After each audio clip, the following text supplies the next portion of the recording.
दोस्तों नमस्कार। HR investor में स्वागत है आपका और मैं हरिहर दास हाजिर हूँ एक और वीडियो के साथ। दोस्तों कल की दो न्यूज़, पहली न्यूज़ ये कि G20 नेशंस की बैठक के बाद हमारी फाइनेंस मिनिस्टर श्रीमती निर्मला सीतारमण जी एक प्रेस कॉन्फ्रेंस में आती हैं और ये कहती हैं जो तकनीक है वो काफ़ी अच्छी है, हम उसे बर्बाद नहीं करना चाहते। और दूसरी खबर, एलोन मस्क ने ट्विटर को ऑफिशियली ख़रीद लिया है, अब वो ऑफिशियली उसके मालिक बन गए हैं और एक छोटा सा हिस्सा उसमें बाइनेंस के CEO सी जेड ने भी ख़रीदा है। उन्होंने 500 मिलियन डॉलर का शेयर ख़रीदा है। हालांकि 44 बिलियन में ट्विटर ख़रीदा गया है तो 500 मिलियन बहुत बड़ा हिस्सा नहीं है, फिर भी अगर हिस्सेदारी है उनकी, और वो हम जानते हैं क्रिप्टो के आजकल अगर कहें तो सरताज हैं और उनकी कुछ भी हिस्सेदारी है तो ये क्रिप्टो के लिए अच्छी बात है। इन दोनों ही बातों पर आज विचार करेंगे। सबसे पहले बात करते हैं निर्मला सीतारमण जी के उस बयान के बारे में जो उन्होंने प्रेस कॉन्फ्रेंस में दिया है। दोस्तों बहुत सारे लोग इस चीज़ को प्रसारित कर रहे हैं कि ये बहुत अच्छी बात है कि उन्होंने ऐसा बयान दिया, उन्होंने कहा है ब्लॉकचेन अच्छा है, लेकिन मैं उसको दूसरे नज़रिए से देखता हूँ। उन्होंने ये तो कहा कि ब्लॉकचेन तकनीक अच्छी है, हम उसको बर्बाद नहीं करना चाहते, लेकिन उन्होंने ये बिल्कुल भी नहीं कहा कि क्रिप्टो भी अच्छा है, हम उसको प्रोत्साहन देना चाहते हैं। क्रिप्टो पर उन्होंने एक शब्द भी नहीं बोला, केवल ब्लॉकचेन की बात करी। तो दोस्तों ब्लॉकचेन तो एक ऐसी तकनीक है जिस पर वो नियंत्रण कर भी नहीं सकते। अगर नियंत्रण वो कर सकते तो ज़रूर उसको भी इंटरफेयर करते, और वो ये अच्छी तरह जानते हैं कि ब्लॉकचेन एक ऐसी तकनीक है उस पर नियंत्रण नहीं किया जा सकता, इसीलिए उन्होंने ये सब कहा। और दूसरा, ब्लॉकचेन के अपने अलग फ़ायदे हैं, तो वो फ़ायदे क्रिप्टो को छोड़कर अन्य सेक्टर्स में भी लिए जा सकते हैं।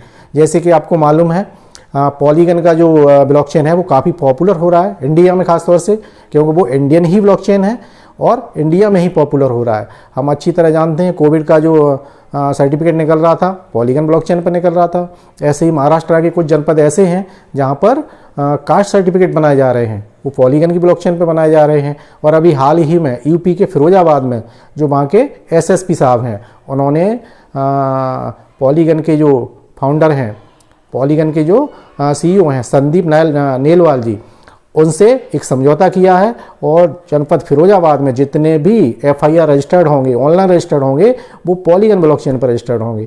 तो ये कुछ अपने ब्लॉकचेन के फ़ायदे हैं जिनको सरकार फ्यूचर में देख रही है कि ब्लॉकचेन के माध्यम से बहुत सारी इस तरह की संभावनाएं क्रिएट हो रही हैं, संभावनाएं बढ़ रही हैं।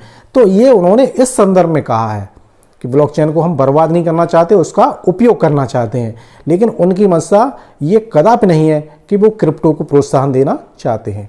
दोस्तों इसके लिए आप थोड़ा पहले जा सकते हैं, जब इंडिया में टैक्स इम्प्लीमेंट हुआ। हम अच्छी तरह जानते हैं 30% फ्लैट टैक्स लगाया गया।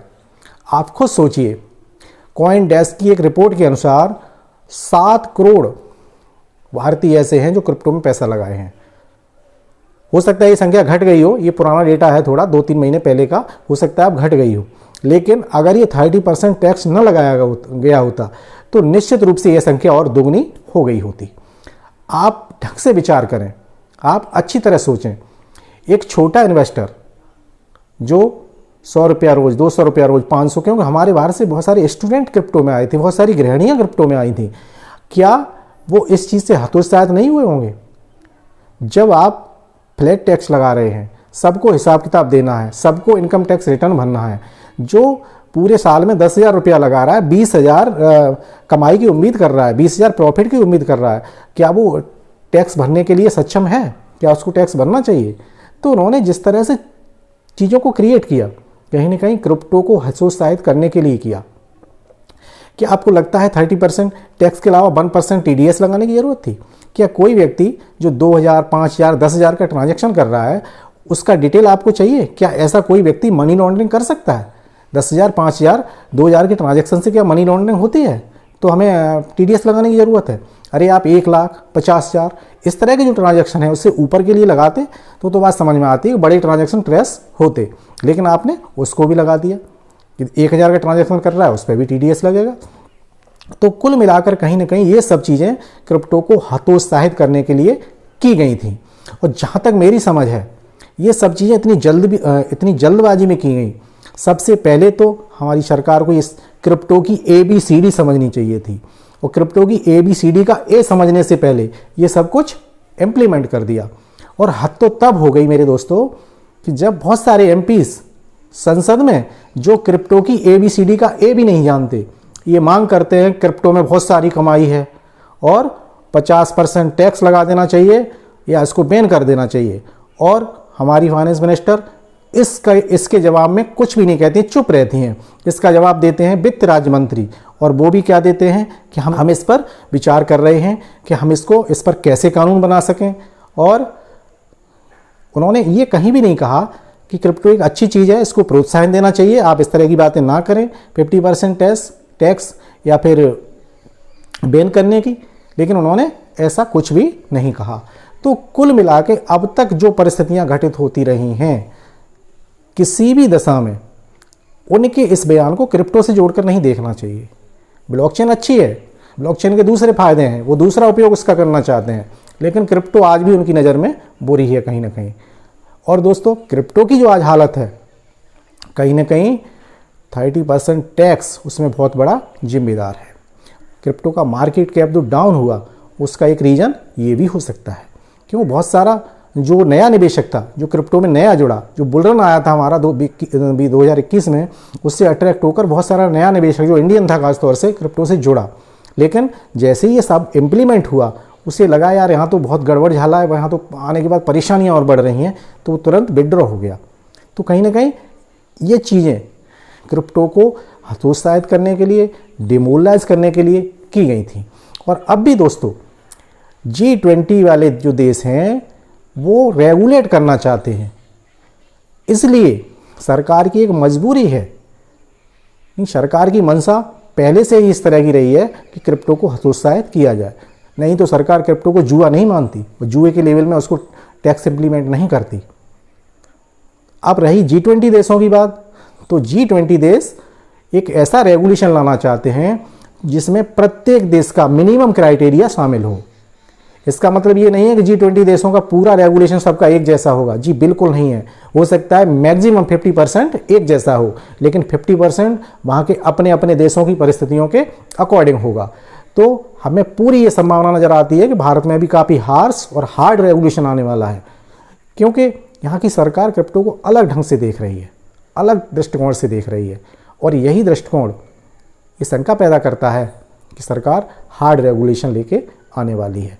रही बात दोस्तों मनी लॉन्ड्रिंग की और इस तरह की चीज़ों की, तो वो बिना क्रिप्टो के भी हो रहे हैं। विजय माल्या जैसे लोग अकूत पैसा लेके भाग जाते हैं, सरकार उनका क्या उखाड़ लेती है, और भी लोग भाग जाते हैं, सरकार क्या कर लेती है। तो क्रिप्टो पर ही क्यों मनी लॉन्ड्रिंग दिखाई देती है, क्रिप्टो में सारी मनी लॉन्ड्रिंग हो जाएगी। अरे आप अपनी बैंकों से भी तो मनी लॉन्ड्रिंग रोकिए पहले।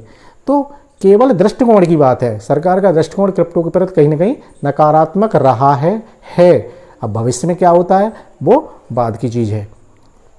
हम उम्मीद करते हैं कि जो रेगुलेशन आए जल्दी आए, और जो भी इम्प्लीमेंट उसमें हों वो थोड़े से इस तरह के हों, एक्सेप्टेबल हों, ताकि हम लोग क्रिप्टो में बने रहें, क्रिप्टो से फ़ायदा उठाते रहें, ये उम्मीद करते हैं। अब दोस्तों दूसरी बात करते हैं, एलोन मस्क ने ट्विटर को ख़रीद लिया। उसमें जो बाइनेंस CEO CZ की हिस्सेदारी है वो $500 मिलियन की है। अच्छा, $500 मिलियन बाइनेंस CEO ने क्यों लगाया? क्या एलोन मस्क के पास कमी थी पैसे की जो उनसे उन्होंने लिया? जी नहीं, कमी नहीं थी। एलोन मस्क खुद इतना पैसे वाला है, उसके पास कमी नहीं थी, और इतना छोटा अमाउंट क्यों लेता। लेकिन दरअसल दोस्तों, एलोन मस्क एक तो क्रिप्टो प्रेमी आदमी है, CZ से उसके अच्छे संबंध हैं, और इस तरह के काम में उसने ये सोचा होगा कि किसी ऐसे व्यक्ति या कई ऐसे व्यक्ति अगर पार्टनर्स हो जाते हैं तो कहीं ना कहीं चीज़ों को क्रिएट करने में, इम्प्लीमेंट करने में मदद मिलती है। और दोस्तों इसमें ताज़ा खबर ये है कि जैसे ही ट्विटर एलोन मस्क के हाथ में आया, बाइनेंस CEO CZ ने ब्लॉकचेन रिसर्च नाम का एक प्लेटफॉर्म तैयार कर दिया है ट्विटर पर। ट्विटर अकाउंट बना दिया है ब्लॉकचेन रिसर्च, जिस पर आप क्रिप्टो ब्लॉकचेन से संबंधित जो भी क्रिएटिव चीज़ें हो सकती हैं, इनोवेटिव चीज़ें हो सकती हैं, उनका आदान प्रदान कर सकते हैं, डिस्कशन कर सकते हैं, चीज़ों को शेयर कर सकते हैं। तो ये कहीं ना कहीं क्रिप्टो के लिए अच्छी बात होगी। एलोन मस्क का ट्विटर को खरीदना और CZ की उसमें हिस्सेदारी, इस तरह के लोगों का जुड़ना क्रिप्टो के लिए निश्चित रूप से अच्छी बात होने वाली है। और यही कारण है खरीदते ही उन्होंने ब्लॉकचेन रिसर्च नाम का एक अकाउंट क्रिएट कर दिया है, जो क्रिप्टो के लिए काफ़ी अच्छा रहेगा। वीडियो में दोस्तों बस इतना ही, मिलेंगे फिर अगले वीडियो में। तब तक के लिए आपका दिन शुभ हो। नमस्कार।